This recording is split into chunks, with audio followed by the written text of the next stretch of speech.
Buenos días de nuevo y ya nos metemos en harina de lleno con la primera ponencia que tenemos en nuestras jornadas, que como veis en el programa lleva por título Marco histórico y eclesial. A la hora de abordar el estudio del misal de hace 50 años, de Pablo VI, creímos oportuno hacer una introducción que nos ayudase a entender también el marco en el que surge y se publica este misal, ¿no?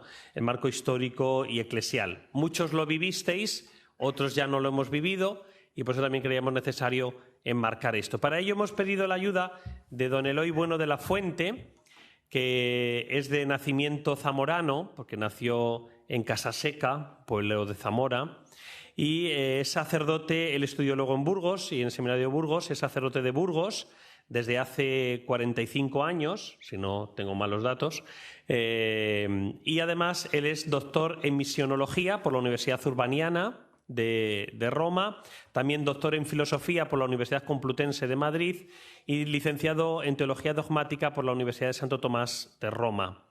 Él ha ejercido como catedrático de teología dogmática en la Facultad de Teología de Burgos, donde sobre todo afrontó el curso de Cristología y de Teoría del Conocimiento, aunque él también es muy conocido por sus estudios de eclesiología. De hecho, como muchos ya sabéis, tiene el manual de la BAC de eclesiología y un manual anterior que tenía de eclesiología también sobre estudios eclesiológicos. Y también, sobre todo, como digo, estudios en torno a la cristología, que también tiene varias publicaciones, libros y muchos artículos. También destaca en sus estudios y sus investigaciones en la relación con el mundo actual, en ese diálogo constante con la cultura que nos envuelve, y por eso le hemos pedido la colaboración a él, porque él permanentemente ha salido al paso de la cultura actual, del pensamiento actual y de entrar en diálogo con él desde la teología. Por eso le hemos pedido también esta colaboración y esta ayuda para situarnos en el contexto de aquella época, pero también en el contexto actual. Pues sin más le damos la palabra al profesor Eloy Bueno de la Fuente, que nos ayude a situar el contexto en el que surgió el misal, fruto del Concilio Vaticano II en español hace 50 años. Tiene la palabra. Muy bien, pues muchas gracias por estas palabras y por la invitación a participar en estas jornadas, y espero, pues estar a la altura de la densidad y horizonte que han abierto las dos intervenciones anteriores. Cuando en estas jornadas hay que hablar del contexto histórico, cultural de la Iglesia de España en aquel momento, creo que evidentemente no hay que entenderlo como algo extrínseco al hecho del cual estamos tratando, sino que al valorar el esfuerzo de tantas personas en el proyecto de traducción, de reforma, de renovación de los textos litúrgicos, creo que sobre el trasfondo que vamos a ir señalando adquiere todo más relieve y más importancia. Y luego, sobre todo, me parece a mí que es algo que hay que tener en cuenta al hacer las valoraciones de los efectos de aquella renovación y reforma litúrgica, ¿no? Porque el proceso en cuanto tal sería irreal y artificial si no tenemos en cuenta el contexto, porque el contexto es lo que nos permite entender las dificultades, las resistencias, pero a la vez también la necesidad de ese proyecto. Ya ven por el esquema que, claro, es muy amplio, se podrían estar aquí muchas horas hablando del tema, pero creo que es bueno que tengamos una visión de conjunto. Yo voy a señalar los aspectos más significativos, pero me parece muy iluminador para el tema que nos ocupa lo que en 1983 decía ya una exhortación colectiva de la Conferencia Episcopal Española, que todos ustedes conocerán y que es bueno recordarlo como apertura de esta intervención. Se titulaba La pastoral litúrgica en España a los 20 años de la Sacrosanctum Concilio. Constatan los obispos que no se han logrado todos los objetivos propuestos por el concilio y especialmente por falta de preparación catequética y litúrgica, pero se ha puesto en marcha una serie de principios teológicos y pastorales que obligaban a una renovación de los principios teológicos y pastorales, que obligaban a una renovación de las actitudes y hábitos en el campo litúrgico. Mirando a la situación de España, constatan, cuando ya llegaba a su fin la revisión de ritos y de textos, que ha sido el primer fruto palpable del Concilio Vaticano II, que fue recibido con una enorme, quizás desmesurada euforia, de modo que se puede afirmar que la liturgia ha sido uno de los sectores donde los cambios han sido más espectaculares. Ahora bien, este proceso ha tenido lugar durante los 20 años en que se ha producido la más rápida y amplia de las transformaciones en la historia de nuestra Iglesia. Ha ido avanzando entre la anarquía de las innovaciones arbitrarias y el rechazo más o menos encubierto, con una aceptación generalizada y con efectos sustancialmente positivos, enfocándola desde un plano claramente teológico para mostrar que la vida litúrgica no es un compartimento al margen de la evangelización, del apostolado, sino la base y la fuente de donde brota el espíritu que ha de animar toda actividad.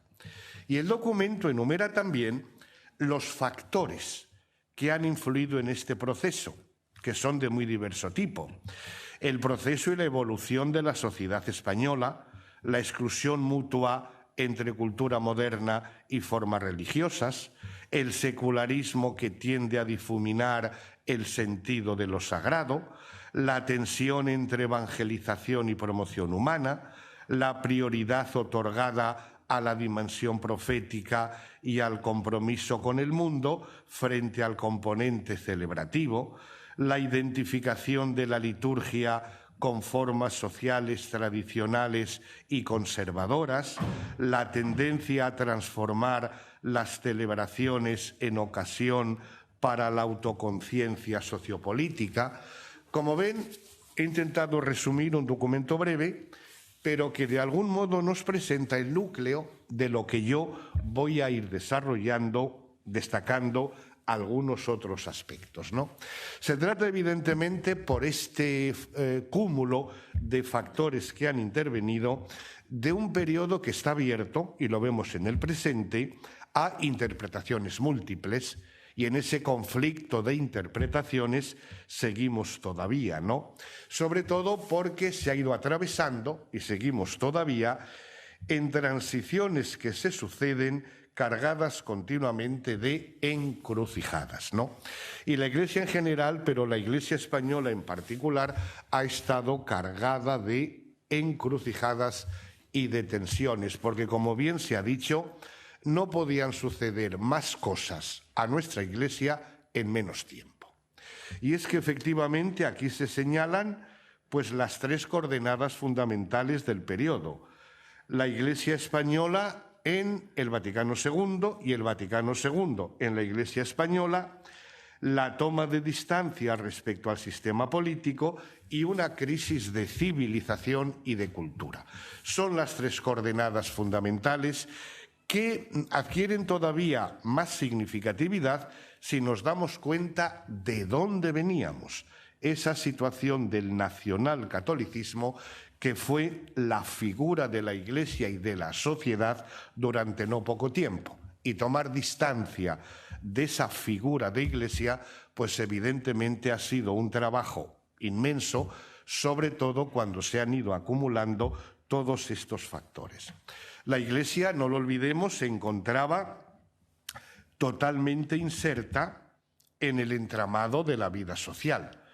En un libro muy significativo de Díaz Salazar, que se titula El factor católico en la política española, del nacionalcatolicismo al laicismo, presenta el arco de la evolución a la que hemos asistido. Pero me gustaría señalar el título de dos capítulos. El capítulo tercero se titula El factor católico en la legitimación de la dictadura franquista. Y el capítulo cuarto, el factor católico en la oposición y en la deslegitimación de la dictadura franquista. En muy pocos años se produjo ese cambio, ¿no? Y todo este proceso, pues la Iglesia española ha tenido que cambiar su situación en el panorama de nuestra sociedad. Dicho de un modo muy breve, la Iglesia perdió el monopolio de la religión que le reconocía el régimen franquista. Y la Iglesia tuvo que recorrer un proceso histórico a ritmo acelerado. Sobre el nacionalcatolicismo, pues simplemente me gusta insistir en que se trata de una figura de Iglesia y de sociedad que se exigen, se potencian y podríamos decir se manipulan recíprocamente, ¿no?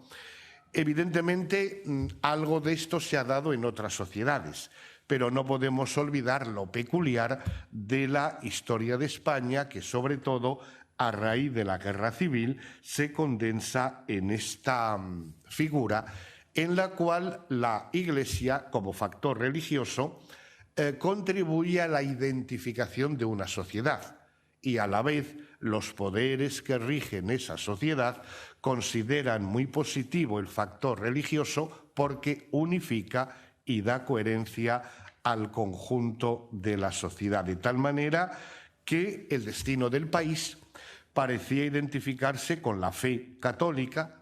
Un buen español tenía que ser un buen católico y los malos españoles no eran católicos. A modo de fórmula, podíamos decirlo así, como se condensa en la normativa más importante del régimen franquista.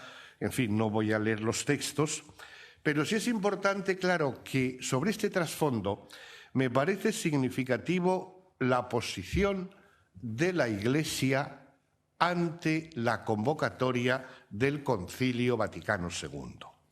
La Junta de Metropolitanos publicó en febrero del 62 un documento sobre el próximo concilio. Era su título, ¿no? Y llama la atención, por un lado, como, no sé si decir, la distancia que adoptan frente a la convocatoria del concilio, sin duda alguna porque no se daban cuenta de lo que estaba en juego, ¿no? Al fin y al cabo, la Iglesia se sentía segura en su posición.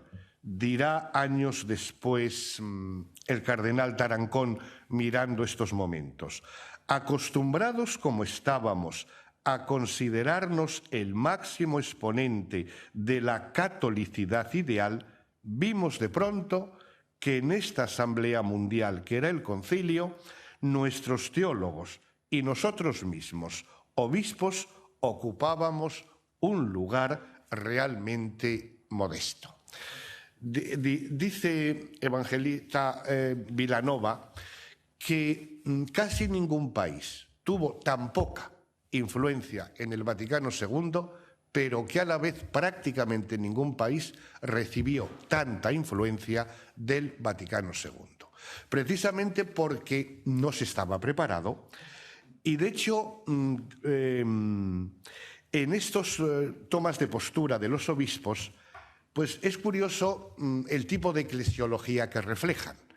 Y podríamos sintetizarlo en el esquema, siempre un tanto simplificador, de esa eclesiología universalista, piramidal, jerarcológica, clerical, que trata de presentar sobre todo la majestad y la firmeza de la Iglesia en momentos en los cuales la situación va a cambiar.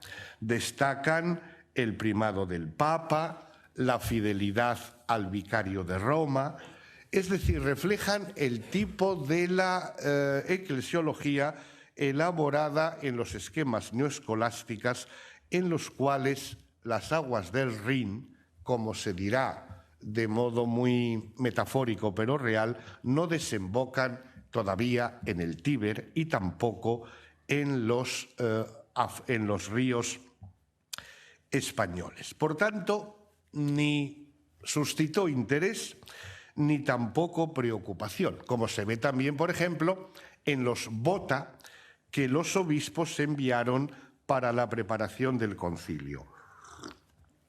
Prácticamente se remiten a que hay que seguir acentuando las pautas de Humani Generis, de la Pascendi e incluso del Syllabus, aunque a la vez perciben que algo está cambiando. Empiezan a percibir que hay gérmenes de una incipiente actitud antijerárquica y también denuncian en estos votos que habría que poner freno al espíritu de novedad que se va manifestando en determinados ámbitos de la Iglesia, ¿no? E incluso constatan determinadas líneas en el conjunto del clero que parece que van teniendo otra sensibilidad. Pero son solamente afirmaciones esporádicas que pretenden que el concilio pueda frenar, ¿no?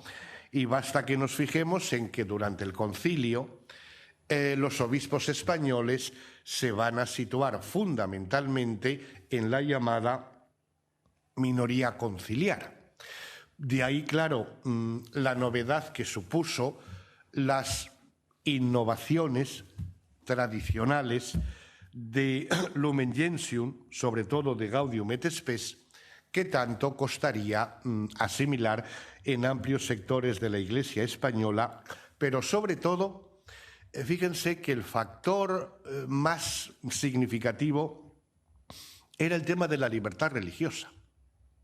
El tema de la libertad religiosa porque, por un lado, afectaba, claro, a profundos elementos de la conciencia eclesial, pero que tenía repercusiones ineludibles en el ámbito sociopolítico de España, ¿no?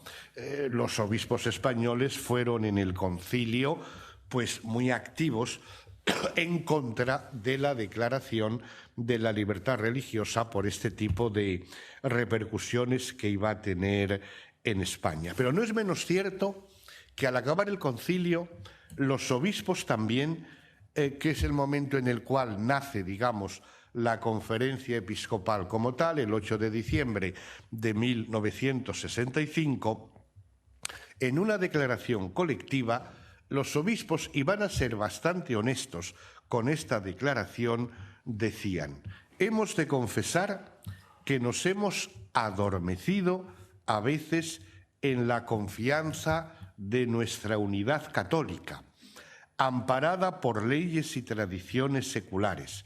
Los tiempos cambian. Es necesario vigorizar nuestra vida religiosa dentro del espíritu renovador del concilio. Esto lo decían unos obispos claramente posicionados en la minoría conciliar.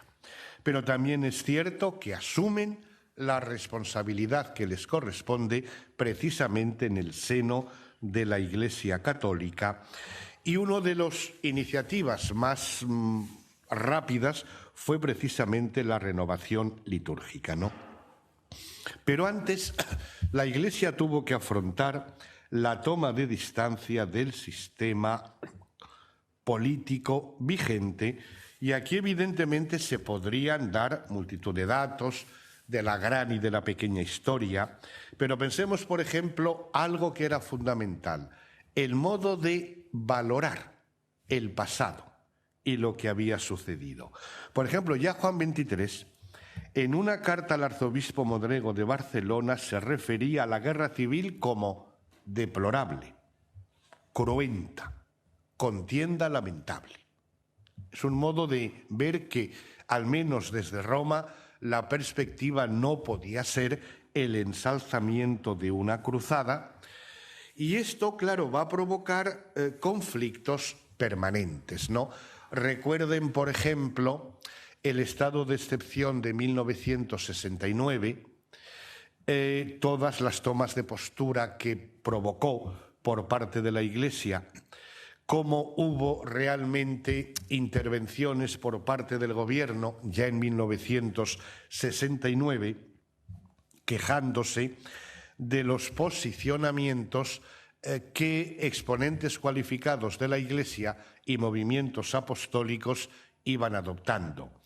Y mandaron pues comunicados al gobierno, a la conferencia episcopal, para mostrar su malestar. El gobierno seguía con mucho detenimiento los cambios en los nombramientos de obispos.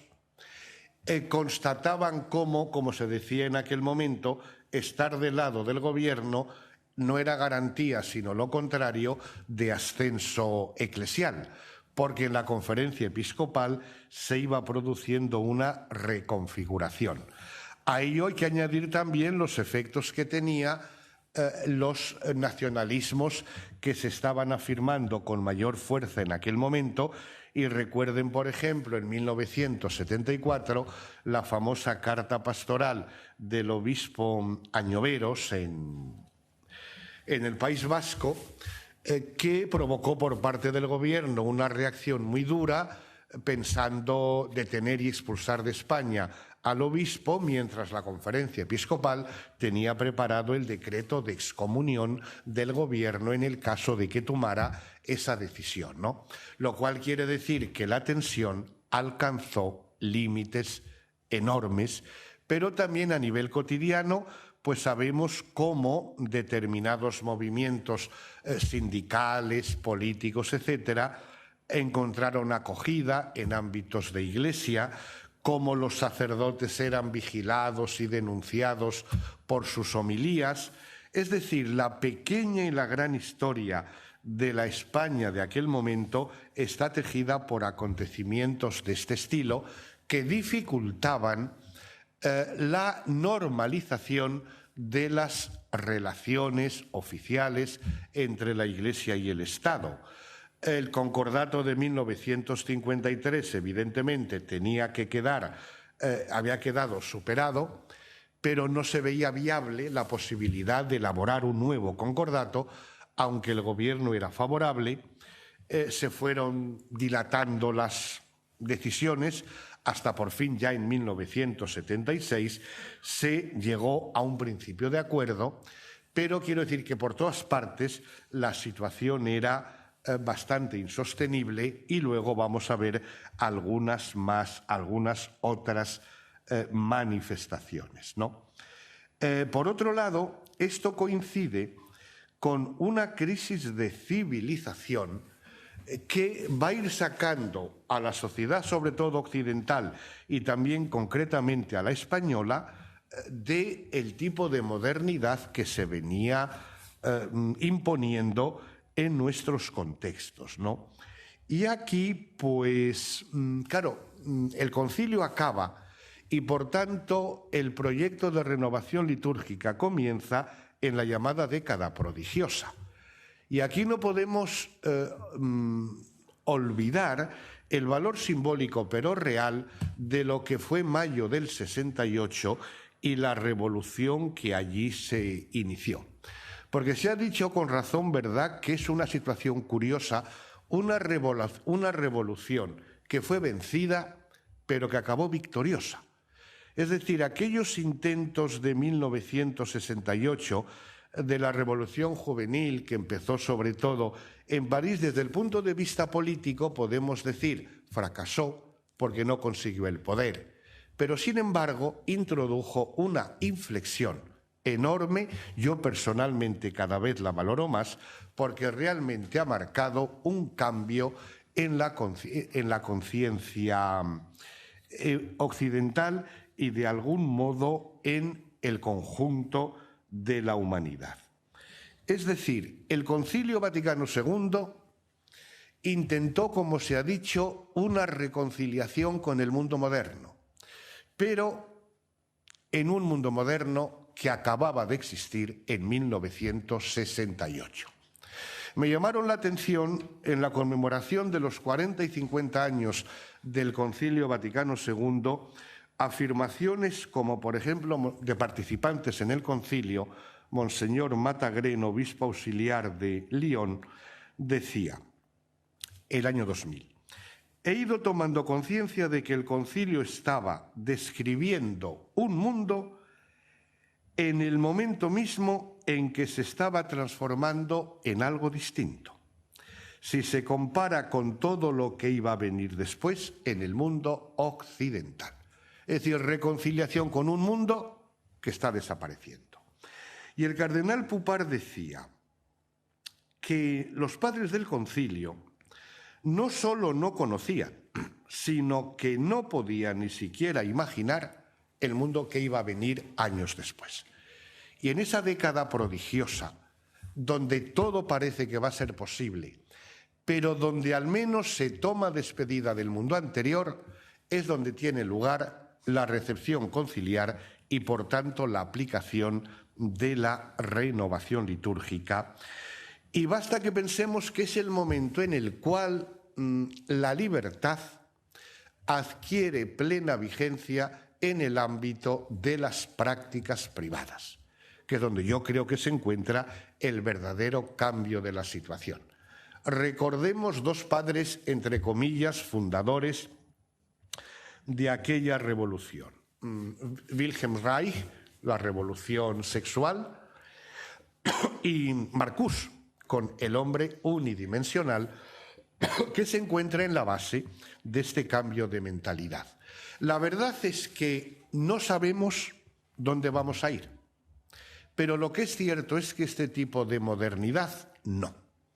Y por eso fíjense que es el momento en el cual se empieza a utilizar nuevas banderas que luego van a dar origen a todo el amplio espectro de las nuevas izquierdas, que ya habrá que hablar en plural: feminismo, ecologismo, internacionalismo, etcétera, etcétera, ¿no? Y claro, todo esto tiene lugar en un momento en el cual, digamos, se trata de suprimir el elemento, por lo menos disciplinario y racional, de la modernidad, aunque luego nos quedemos con los aspectos positivos que trae para el mercado, para el consumo, etcétera, ¿no? Es decir, la revolución juvenil surgió, venía incubándose de tiempo atrás.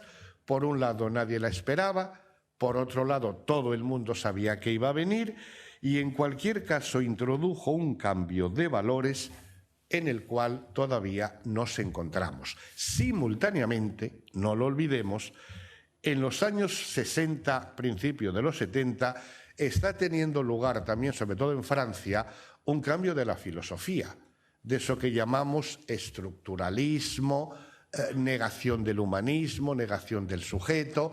Piensen en autores como Althusser, como Foucault, como Deleuze.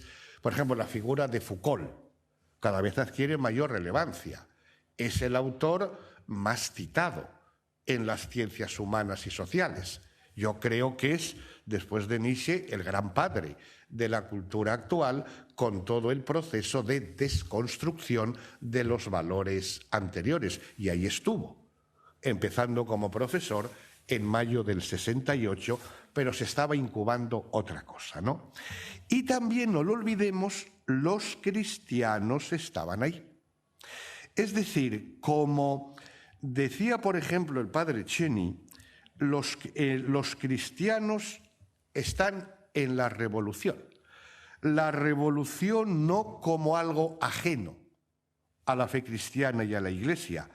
Helder Cámara, por ejemplo, habló a los estudiantes universitarios poco antes de mayo y les decía: en vez de pretender marchar al tercer mundo, quedaos aquí para dar conciencia a vuestros países de que ellos también tienen necesidad de una revolución estructural. Y veamos, por ejemplo, un ramillete de afirmaciones de colectivos cristianos católicos, ¿no? La JEC, por ejemplo, decía: rechazamos ser prudentes. O, por ejemplo, un grupo de sacerdotes de París: la Iglesia no puede ser neutral, porque el Evangelio no es neutral. O la influyente revista Témoignage Chrétien: los cristianos han descubierto la revolución como una patria recobrada que no perderán. Estos eran alientos de ámbitos cristianos y católicos, ¿no? Aquí se va a ir acuñando la reveladora y significativa expresión de Michel de Certeau, la ruptura instauradora. Todo es posible. Podemos romper con el pasado, una ruptura radical para instaurar algo nuevo que implica por principio pues la negación, digamos, de toda la tradición y del pasado anterior. Por tanto, hay que salir del pasado. ¿Hacia dónde? Bueno, tampoco hay por qué saberlo. Por eso, de allí, desde el 68, desde aquella modernidad en la que no se sienten a gusto, ¿hacia dónde van a ir? Posmodernidad, ultramodernidad, supermodernidad, modernidad tardía. Bueno, no se sabe muy bien, pero en cualquier caso, lo pasado no.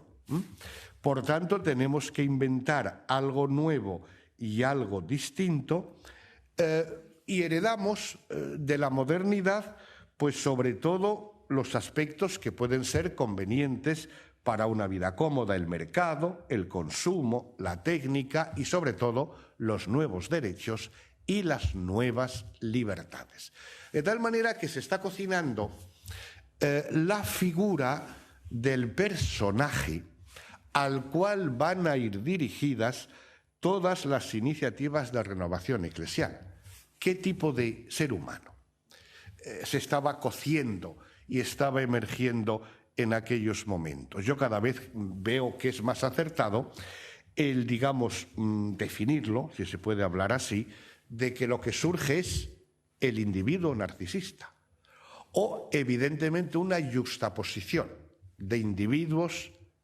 Es el nuevo individualismo que ha triunfado y que es realmente el que acaba siendo el protagonista de esta civilización que va más allá de esta modernidad y que a lo mejor, siendo hija un poco bastarda de aquella modernidad, sigue conjugando lo que deja la Ilustración y la modernidad y la recuperación de las nuevas libertades, la reivindicación de las diferencias, etcétera, ¿no?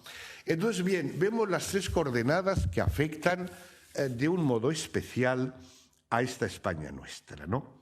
Y claro, en esta situación, la Iglesia se ve situada ante el vértigo de las disociaciones,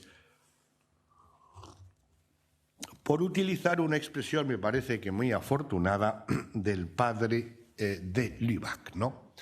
Porque en España se produce una transformación del paisaje religioso, se va generando un nuevo estilo teológico, se multiplica la contestación en el seno de la Iglesia hasta conducirnos ante el fantasma o el abismo de las dos iglesias que estaban en confrontación. Por un lado, evidentemente, se va transformando el paisaje religioso de nuestra sociedad. Se va produciendo lo que algunos, con una expresión que a mí me parece afortunada, ¿verdad?, denominan la secularización clandestina. Es decir, el nacionalcatolicismo y la España católica continúan, ¿no? Aparentemente y oficialmente. Se bendice todo lo que haya que bendecir. Edificios, instituciones, etcétera, etcétera, ¿no? Pero eso es reflejo de la identidad cristiana de sus protagonistas. Se asiste mucho, lógicamente, a los colegios privados de la Iglesia, pero se hace por motivos de identidad cristiana o se hace por motivos de eficacia de cara a la formación. Entonces, entre esta secularización clandestina se va produciendo un movimiento sociológico que González Anleo resume así. En poco más de 15 años, entre el final de la década de los 60 y el comienzo de los 80, es decir, el periodo que nos ocupa, han dejado de identificarse socialmente como católicos aproximadamente 6 millones de españoles. Dejaron de creer en Dios también aproximadamente unos 3,5 millones. Olvidaron el camino de la Iglesia los domingos y otros días de fiesta unos 10 millones de compatriotas. En 1980, no obstante, el 90% de los españoles se declaraban católicos. Una década después había bajado al 80%. Hoy estamos en ¿cuál? En el 60 y tantos. Pero claro, esto es proceso de lo que aquí se está incubando, aunque no se quisiera. Ya ven, en 1966, Alfonso Comín publicó el libro España, país de misión. Por un lado parecía anacrónico en 1966, pero se estaban sentando los gérmenes de esa nueva sensibilidad religiosa en la cual iban emergiendo como prioritarios esos valores que algunos llaman postmaterialistas, a los cuales aludíamos como producidos en la Revolución del 68 y en ese cúmulo de nuevas izquierdas. Es decir, valores postmaterialistas porque no interesa solo que aumente el salario, se reivindica sobre todo las nuevas libertades y los nuevos derechos. Todavía, no obstante, la mitad de la población en aquel periodo consideraba que la Iglesia da respuesta a determinados problemas, aunque se la considera entre las fuerzas conservadoras y, por tanto, de estabilidad y opuestos a la evolución, ¿no? Es el momento en el cual pues empiezan ya a afirmarse en España esa sociedad de individuos que valoran sobre todo el tiempo libre y el ocio y que encuentran como vías de socialización ya no la escuela y la iglesia, sino la familia, los amigos, los conocidos, etcétera, ¿no? Y es el momento en el cual ya se empieza a tomar experiencia real de la increencia y del ateísmo. Es cuando se crea, por ejemplo, el Instituto Fe y Secularidad, ¿no? Porque ya empieza a verse como factor digno de ser tenido en cuenta. 20 años antes, evidentemente nada. En este momento, claro, se va generando un nuevo estilo teológico, porque pocas veces en la historia de España el teólogo ha tenido tanto protagonismo eclesial y social. La teología española, claro, fundamentalmente se había formado antes del concilio en el marco de la neoescolástica, etcétera, y eran pocos los que habían visitado los centros teológicos, pastorales, catequéticos de Centro Europa. Pero claro, después del concilio la situación cambia, ¿no? En un primer momento se vive fundamentalmente de traducciones, pero en cualquier caso lo que es significativo es que el teólogo adquiere una relevancia social notable, porque se puede presentar en el ámbito de la sociedad como abanderado, en virtud del Concilio Vaticano II, de las nuevas corrientes, de las nuevas tendencias, de la mirada hacia el futuro, y a la vez también se va produciendo una reflexión propia que sobre todo va a manifestarse a lo largo ya de la mitad de la década de los 70, una teología española ya más propia, ¿no? En este momento, claro, se vive todavía, como digo, de traducciones, sobre todo de la teología centroeuropea, también de la teología latinoamericana, sobre todo la teología de la liberación, que a través de España se va a expandir sobre todo en Europa. En 1972 va a tener lugar, por así decir, en el Escorial, la presentación así oficial y solemne de la teología de la liberación en España, ¿no? Y a la vez van produciéndose, digamos, una invasión de lo que alguien ha llamado las teologías del genitivo.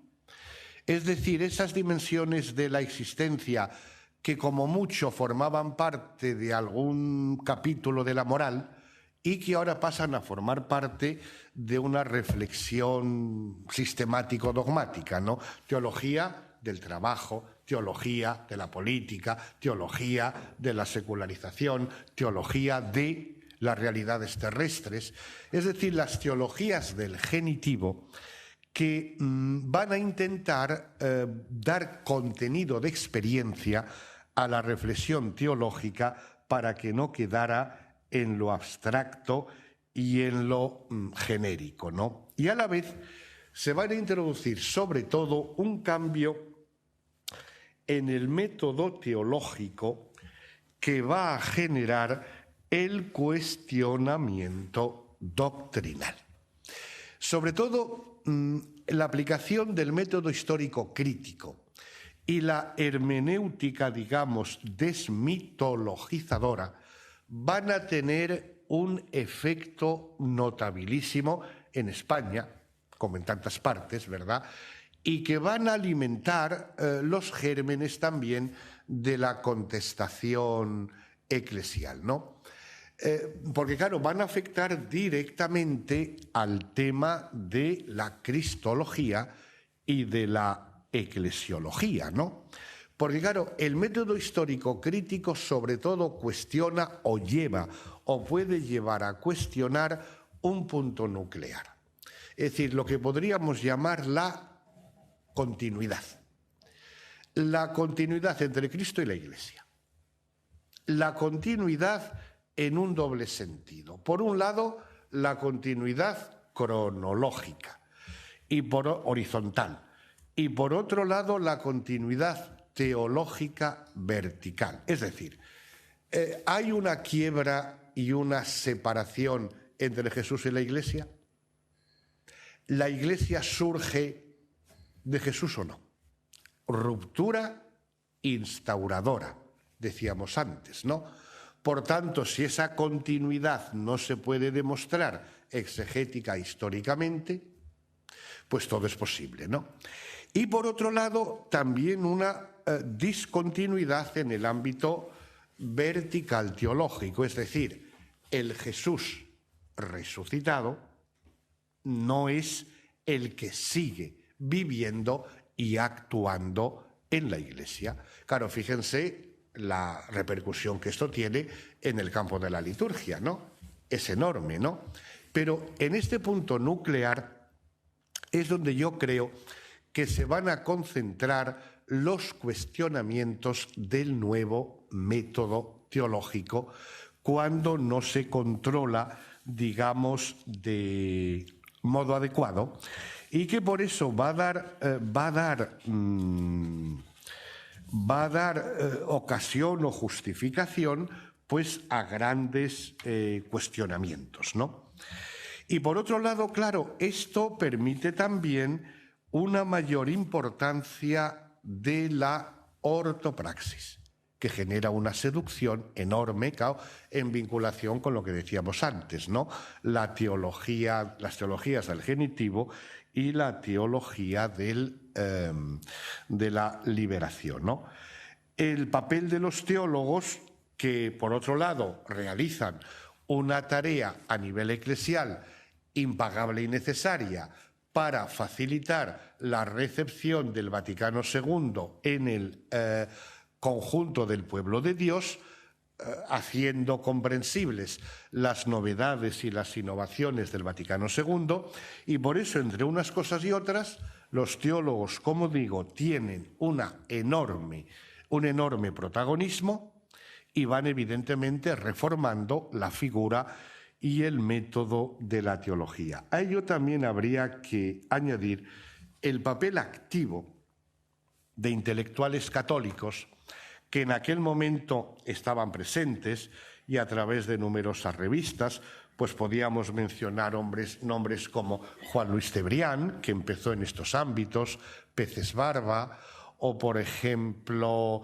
Reyes Mate, Ruiz Jiménez, o sea, protagonistas laicos que en aquel momento acompañaron todo este proceso de reflexión. Pero me gustaría mencionar cómo en el año 1968, para que veamos el significado de ese cambio, que ese año tiene lugar la encíclica Humanae Vitae, con lo que eso significó para la contestación respecto al magisterio de la Iglesia. 1968 tuvo lugar en Uppsala la conferencia ecuménica del Consejo Mundial de las Iglesias, que puso en el centro de los debates la transformación del mundo, porque la agenda de la Iglesia la ponía el mundo. El objetivo no era que el mundo se hiciera Iglesia, el objetivo era que la Iglesia saliera al mundo para celebrar allí los gérmenes de salvación que el Espíritu estaba depositando. Y en 1968 tuvo lugar en Medellín la conferencia del CELAM, que tanto marcó también el proceso de recepción del concilio y de orientación de la Iglesia latinoamericana posterior. Por tanto, vemos ciertamente desde muchos puntos de vista que la situación estaba cambiando, ¿no? Precisamente en 1971, la Conferencia Episcopal publicó un documento titulado La conservación y predicación del mensaje de la fe, que valoraba la búsqueda de un lenguaje asequible a la población, pero señalaba igualmente la confusión doctrinal que se estaba generando por ambigüedades, incertidumbres, dudas sobre los dogmas trinitarios y cristológicos, sobre la Eucaristía, sobre la Iglesia. Es decir, que son puntos realmente nucleares, aunque también nos podemos dar cuenta que en la sensibilidad de aquella época, pues hombre, ¿a quién le iban a interesar los temas doctrinales de carácter trinitario, cristológico y eclesiológico, ¿no? Cuando lo que para muchos lo realmente urgente era la praxis y la transformación del mundo, ¿no? Claro, en este debate doctrinal tiene lugar pues la contestación en el seno de la Iglesia, ¿no? Voy a tener que ir muy telegráficamente porque en gran medida estos aspectos suenan, pero por ejemplo la crisis de los movimientos apostólicos, que reflejan una nueva autoconciencia del laico, a la luz sobre todo del capítulo 2 del Lumen Gentium y también de su autonomía. Pero luego tengamos en cuenta que en España se incorporan nuevos protagonistas en el ámbito de la vida eclesial, que vienen con profundas preocupaciones políticas. Sobre todo aquí es de significar el proceso de evolución de la acción católica. Es decir, los nuevos movimientos de acción católica o los movimientos especializados y su tensión con la acción católica general, con lo que significó de renuncia y de la creación prácticamente de un vacío laical en España, porque sobre todo en 1966 fue el momento más tenso de la polémica, cuando hubo divisiones generalizadas y las intervenciones episcopales pues vinieron ciertamente con retraso, dejando esa España invertebrada a nivel laical, que hace patente esa pequeña esquizofrenia de nuestra Iglesia, ¿no? Es decir, el número de católicos laicos no es proporcional al nivel de presencia pública, intelectual y política de los católicos, ¿no? Y eso es una rémora que en aquel momento se planteó, ¿no? Por otro lado, es especialmente también significativa el malestar y la crisis de los sacerdotes, que se condensó sobre todo, bueno, en títulos, por ejemplo, como sacerdotes del futuro, o por ejemplo, sacerdotes y crisis y contestación, que se produjeron publicaciones en los momentos previos a a la Asamblea Conjunta de 1971, que estuvo preparada por una gran encuesta en la cual se descubrieron datos pues realmente que muchos no esperaban del posicionamiento político de los sacerdotes e incluso del escaso grado de su identificación con la Iglesia, ¿no? Entonces, claro, la Asamblea Conjunta fue un intento de, o llamaríamos, ¿verdad?, sinodal, de diálogo entre sacerdotes y obispos que generaron un enorme interés en la prensa, sobre todo por cuestiones de carácter, por posicionamientos de carácter político, porque fue un momento de marcar la ruptura de la Iglesia con lo que había sido el pasado franquista y nacional católica, pero no obstante, a pesar de este cuestionamiento, la Asamblea Conjunta denota también una percepción por parte del clero español de que no se puede seguir como antes, que hay una nueva situación que implica reafirmar la identidad eclesial y afrontar las tareas de evangelización que el futuro reclama, ¿no? Por tanto, en aquel momento, la crisis de los sacerdotes, que luego generó, por otro lado, tendencias y grupos sacerdotales de una tendencia más bien restauradora, ¿no? En este ambiente de la Iglesia española hay que señalar también la rebelión juvenil, porque la rebelión juvenil se manifestó a varios niveles, ¿no? Por un lado, evidentemente, claro, leído desde hoy, dice uno, ¿verdad?, da hasta envidia, pero a partir de 1960 se producirá una progresiva disminución de los jóvenes que se definen como católicos practicantes. El 93% de los varones y el 99% de las mujeres jóvenes, ¿no?, se declaran católicos en 1960 y en 1982, cuando ya se ha producido una evolución, el 25% de varones y el 43% de las mujeres, ¿no? Y va creciendo el número de jóvenes que declaran que prácticamente no tienen contacto con la Iglesia, ¿no? Pero me gustaría mencionar cómo la rebelión y la protesta pues tiene lugar también en ámbitos como seminarios, facultades de teología. Un grupo de 100 seminaristas tuvieron una reunión clandestina en 1968 para protestar contra el sistema seminarístico que había, ¿no? O sea que en ese sentido eran bastante distintos de los de ahora, ¿no? Bien, todo esto conduce al fantasma de las dos iglesias, ¿verdad? Porque ciertamente la polarización se va generando porque, como hemos visto, las tensiones son múltiples y, por tanto, los afluentes de las dos líneas son bastante abundantes, ¿no? Se va produciendo el redescubrimiento del principio comunitario en la Iglesia española, que por un lado es bueno, pero también tiene sus efectos que deben buscar equilibrio, ¿no? Por un lado van surgiendo las nuevas comunidades y movimientos que irrumpen en la estructura habitual de diócesis y parroquias, y a la vez van surgiendo la llamada comunidades populares, que tienen otro modo de entender lo que es la Iglesia, ¿no? Los que desde el punto de vista del pueblo, entendido desde el punto de vista sociopolítico, etcétera, intentan reconstruir la Iglesia, ¿no? Claro, en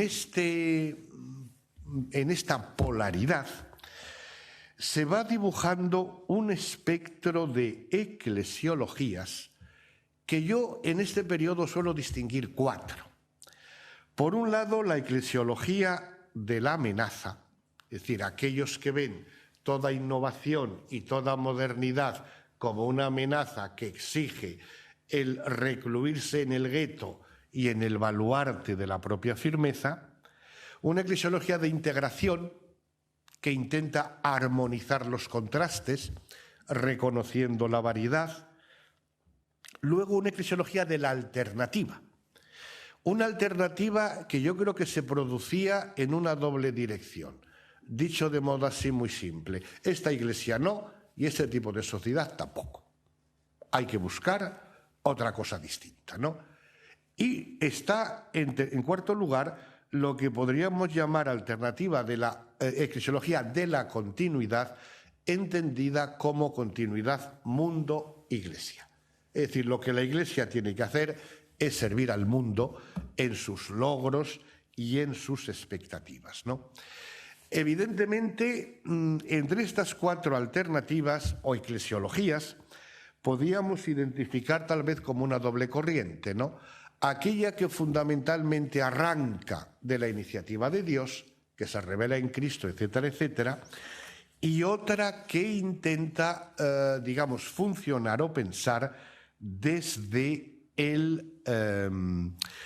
los criterios sociológicos o psicológicos dominantes en este momento, ¿no? Por tanto, aletea esa utopía de reinventar la Iglesia, en la línea de lo que decíamos antes, ¿no? Y mientras tanto, pues se va produciendo el paciente e ilusionado trabajo de la recepción conciliar en las diócesis, en las parroquias, en los movimientos, ¿no? En el ámbito del anuncio, de la evangelización y de la catequesis, cuántos esfuerzos se pusieron. En el campo de la liturgia, por ejemplo, los nuevos rituales, los nuevos criterios teológicos de la participación activa, la iniciación cristiana, el misterio pascual. En el campo de la caridad, pasando de una mentalidad, digamos, de puro paternalismo a darse cuenta de las estructuras que hay que transformar. Es decir, en este momento, ¿verdad?, pues se va produciendo la confluencia de múltiples corrientes, ¿no? Es decir, hay que valorar ese trabajo que se va realizando a pie de obra y, por otro lado, pues también estas polarizaciones que tratan de barrer para casa, ¿no? Y en este tiempo, pues la Conferencia Episcopal va publicando una serie de iniciativas, que ya hemos mencionado alguno, pero sobre todo pensando ya en la década de los 80, porque la problemática sigue arrastrándose durante bastante tiempo. Por ejemplo, me gustaría recordar un documento que también es muy revelador sobre la comunión eclesial, 1978, es decir, en los momentos de la intensidad del cambio, pero todavía 10 años después publicarán sobre algunas cuestiones eclesiológicas, sobre usos inadecuados de la expresión modelos de iglesia. Ya ves que los documentos más comprometidos de carácter doctrinal apuntan a este núcleo que mencionaba yo antes, ¿no? Porque es realmente donde se ve todos los efectos de la problemática y de esa disociación o de ese fantasma de las dos iglesias, ¿no? Y por tanto ya ven que la preocupación es mantener la comunión, ¿no? Entonces, claro, mantener la comunión desde esa tríada que se hará tan habitual en el periodo posconciliar, misterio, comunión y misión. Es decir, la Iglesia tiene que actuar desde su identidad, la comunión tiene sobre todo una raíz trinitaria y se manifiesta en el cuerpo eclesial, pero a la vez tiene que manifestarse en la evangelización y en la misión, ¿no?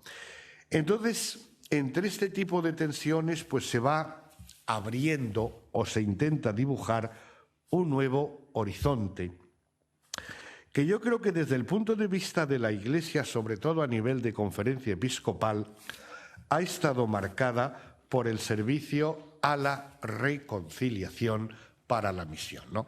Reconciliación tanto en el ámbito sociopolítico como en el ámbito eclesial.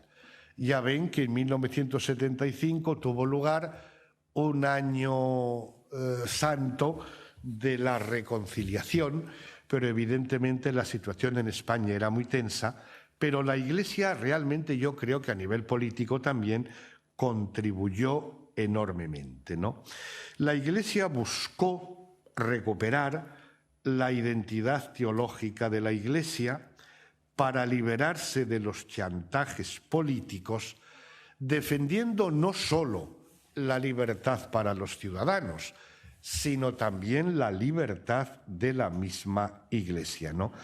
De tal manera que se va produciendo un reencuentro, yo creo que gozoso, con la evangelización en comunión por parte de los ámbitos, yo creo que más responsables de la Iglesia española. No olvidemos que en 1974 tiene lugar el Sínodo de los Obispos sobre la evangelización del mundo contemporáneo.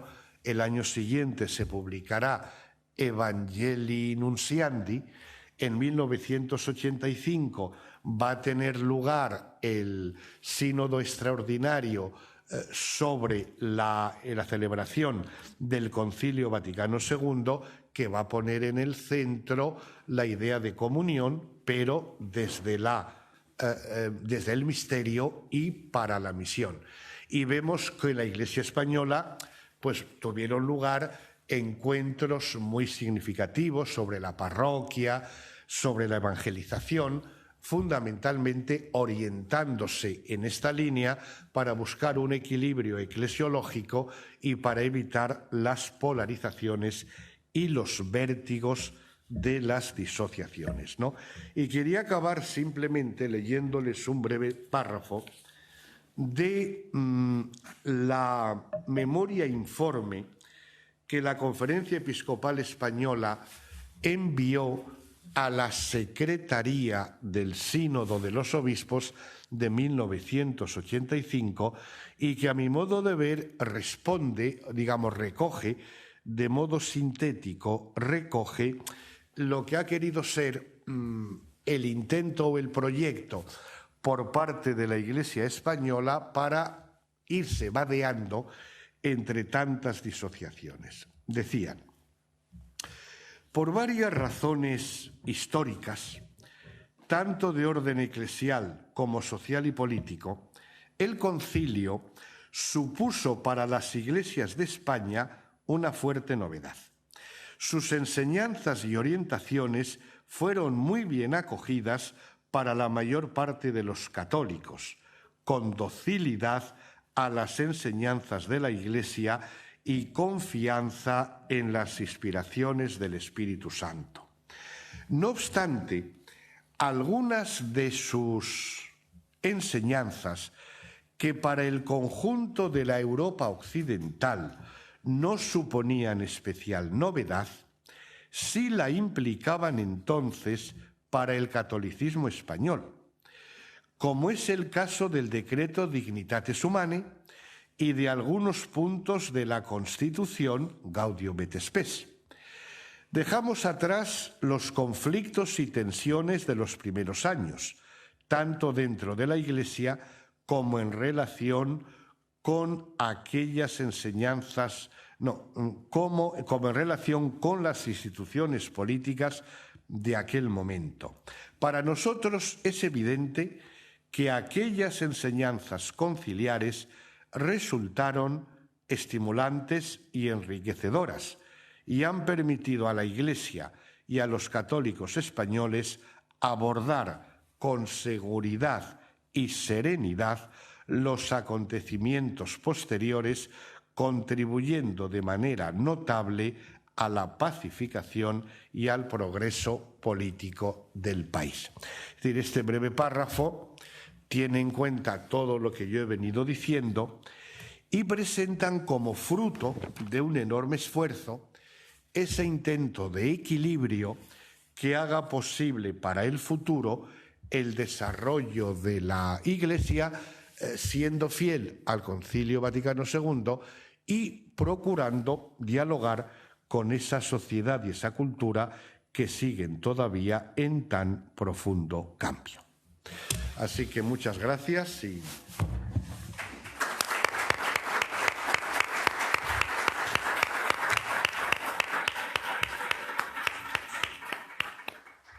Como ven, es mucha cosa para poco tiempo, pero como la mayoría de las cuestiones a muchos les suenan, ahora el diálogo puede enriquecer esta aportación.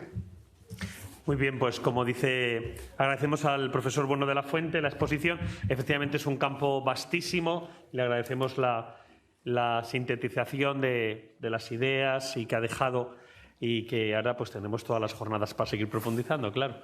Tenemos un pequeño momento, un rato para preguntas, para el diálogo, como bien apuntaba ya el profesor.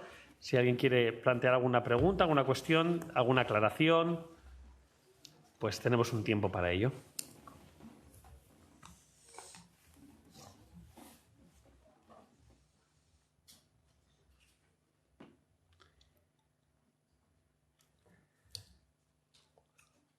Hay una cuestión que yo, ya en lo que surgen preguntas, una cuestión que yo sí me gustaría plantear es que ha dicho que el concilio daba respuesta a una cultura y a una sociedad que dejaba de existir en ese momento.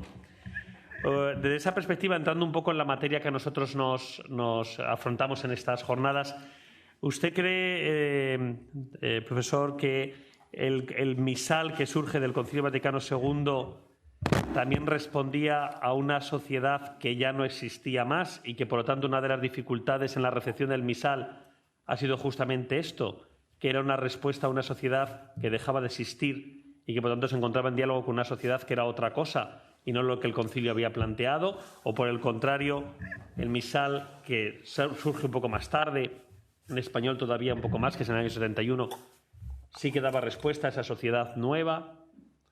Hombre, el decir, claro, una sociedad que deja de existir, ahí evidentemente no se puede marcar una fecha fija, ¿verdad? Porque es un proceso, ¿no? Pero yo últimamente me he dedicado sobre todo a estudiar esto que llamamos revolución antropológica, ¿no? Y que a veces se condensa en esas expresiones que ya se van haciendo habituales, el posthumanismo, el transhumanismo, que yo creo que es lo que se estaba cocinando en las filosofías estas de la década de los 70, ¿no?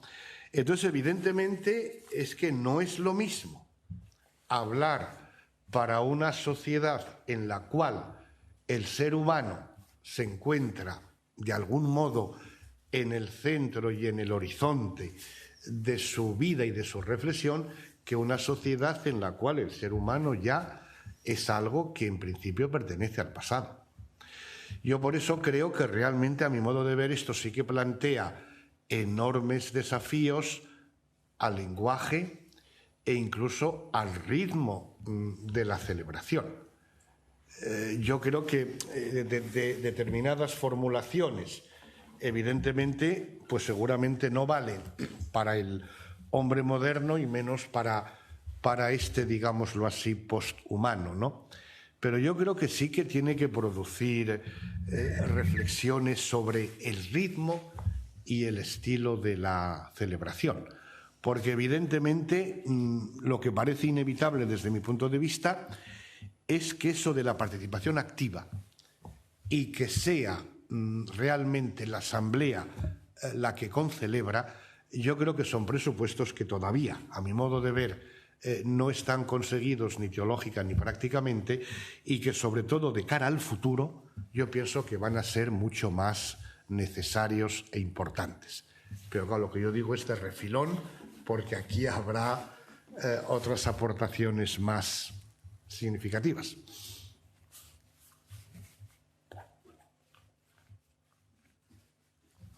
Sí. Profesor Rams. Cuando hablamos de nacionalcatolicismo, recuerdo que en el tercer concilio de Toledo, 580 y no sé cuántos, 7 me parece. San Leandro en su homilia dijo: a fin de que la unidad de fe ayude a la unidad del reino. No, es que este tipo de cosa, ¿verdad? Pues incluso podíamos remontarlo, seguramente, hasta la intención de Constantino cuando convocó el concilio de Nicea, ¿no? Por eso digo que, de algún modo, esta ha sido una tendencia o tentación muy antigua en la Iglesia. Ahora, a mí me da la impresión, por lo que he visto, ¿verdad?, que en la literatura sobre el tema, aunque la expresión nacionalcatolicismo puede tener ese tipo de referencias históricas, pero el caso de España parece que tiene esas connotaciones peculiares porque suma el tema de la Reconquista, de la lucha de la Inquisición contra la Ilustración, luego lo de la Guerra Civil. Entonces yo creo que la literatura especializada, yo creo que al nacionalcatolicismo le da un toque español, como por ejemplo a la siesta, que podrá existir algo semejante en otros países, pero aquí tiene su toque especial.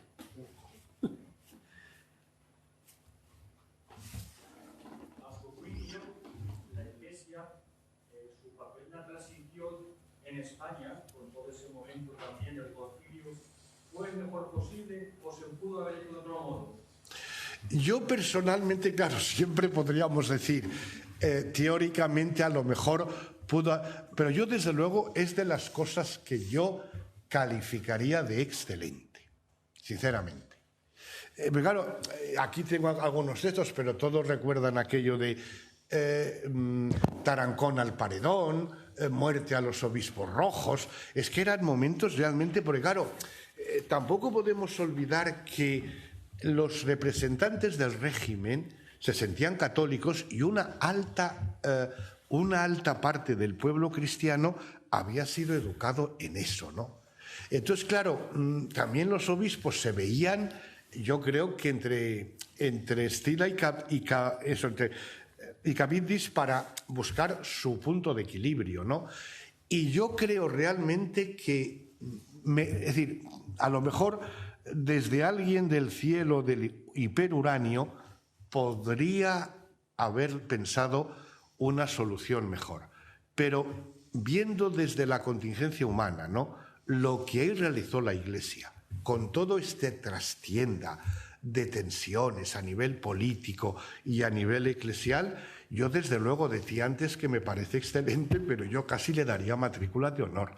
Por eso da tanta rabia que a medida que pasa el tiempo hay tantos actores sociales y políticos que no solo no lo valoran, sino que es que ni siquiera quieren acordarse.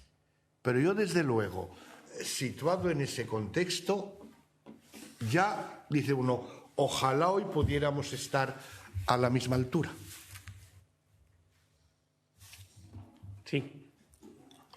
Yo quisiera destacar el avance de la teología en España, que me parece fundamental, así como en un primer momento se pidió mucho de la teología alemana, de la teología francesa, italiana, en otro sentido, pero francesa y alemana. Creo que hay que destacar toda la producción teológica en España, y en concreto ninguna. Somos una asociación muy grande, es decir, incluso ahora, ¿no? Entonces yo creo que es de destacar, así como en la época anterior, digamos, al concilio, y es la año escolástica que domina. Creo que después sin duda poco conocido de tiempo de España. Hombre, en general, en España lo que hacemos para que se conozca fuera, yo creo que evidentemente, yo he escrito varios artículos sobre la teología en España, digamos, de los últimos años, ¿no? Y yo suelo situar, lo que pasa es que ya queda más hacia el final del periodo nuestro, en 1975 como el año donde aparecen ya producciones de modo muy significativo en el campo cristológico, ¿verdad?, que ya tienen cierto empaque y solidez, ¿no? Hasta el año 75 yo creo que había sido eso, un poco... Ahora, después del año 75, yo creo que evidentemente a muchos niveles es que está el tema de escritura, luego también los mismos profesores de fundamental que han mantenido también sus asambleas y encuentros, el hecho de los profesores de liturgia, de mariología, y va dejando su sello, ¿no? Yo, de todos modos, también es cierto que a partir de los años 90, digamos, era más optimista. Ahora soy un poco más pesimista. Sí, pero yo a los que habéis hecho artículos sobre estos temas, quiero recordaros que los liturgistas somos teólogos. ¿Sois? Somos teólogos. Y que los liturgistas no siempre salen reflejados en estos eventos. De los teólogos y existimos. Sí. Sí, sí. Lo que pasa es que eso es una cuestión, ¿verdad?, de la ambigüedad de las parcializaciones y de las especializaciones. Yo, por ejemplo, personalmente creo que el exceso de parcialización en la teología, yo creo que es un cáncer. Yo en eso soy totalmente de la línea de von Balthasar, es decir, la teología es la teología. Y estoy en una facultad donde tenemos sección de espiritualidad y dogmática, y yo siempre digo que es que yo no entiendo la distinción, ¿no? Y yo personalmente, a medida que he ido tratando el tema, yo cada vez doy más importancia a la unión entre liturgia y teología. Es decir, es que la mera hipótesis de separarlo es ya aberrante, ¿no? Ahora, eso, claro, es culpa un poco de todos, ¿no? Sí. Sí, a mí me preocupa cuando hace un análisis de la respuesta de la Iglesia en el tiempo del postconcilio, había un buen análisis de la realidad. Yo creo que gran parte de las respuestas que se dan parten de un análisis certero de la realidad y del diálogo con la sociedad. Pero hoy asistimos, seguramente usted lo tendrá más claro que yo, a una aceleración de los cambios sociales y culturales que hacen que a veces sea difícil establecer un diálogo con la cultura, precisamente porque es tremendamente cambiante. Entonces, ¿hasta qué punto hoy, a la hora de afrontar la acción pastoral o la acción eclesial, nos vemos obligados más a actuar por intuición que por reflexión? Y también, según su opinión, digamos, ¿cómo se puede trabajar mejor el diálogo entre fe y cultura para poder detectar esos cambios y poder dar una respuesta eclesial, especialmente, por ejemplo, con la aceleración de los cambios en las distintas generaciones de los jóvenes, por ejemplo? Claro, es que esto nos lleva ya más allá de lo que es propiamente esto, ¿no? Pero claro, es un tema realmente fascinante, ¿no? Porque, claro, a veces hoy hablamos, y el Papa lo ha dicho muchas veces y mucha gente lo repite, estamos no en una época de cambios, sino en un cambio de época. Yo a esa frase le doy muchísima importancia porque estoy convencido. Ahora bien, cuando alguien dice estamos en un cambio de época, ¿en qué consiste para cada uno? Pues claro, si eso no está claro, son palabras como tal. Porque claro, de cara luego a afrontar la situación, la cosa cambia, ¿no? Según digamos, el diagnóstico, ¿no? Yo, por ejemplo, pero claro, es un discernimiento que hay que hacer a nivel colectivo y yo no sé si se hace, ¿verdad? Pero yo pienso que el cambio de época se encuentra en esta nueva posición que el ser humano ocupa o deja de ocupar. Es decir, en el momento en el cual el ser humano es algo ya obsoleto y por tanto hay que pensar en otros marcos, eso es un cambio de época que entonces plantea la enorme dificultad para el diálogo. ¿Cuál es el suelo común para que los dialogantes podamos encontrarnos. Y yo creo que nos encontramos con la dificultad de encontrar ese piso común para que sea posible el diálogo, ¿no? Entonces estamos, yo creo que evidentemente, reaccionando cada uno como buenamente puede, ¿no? Además a esto se añade ahora el tema de la pandemia y de la pospandemia. Desde mi punto de vista, los efectos sobre la Iglesia van a ser muy devastadores, porque la sociedad tiene la vacuna o tiene una posible recuperación económica.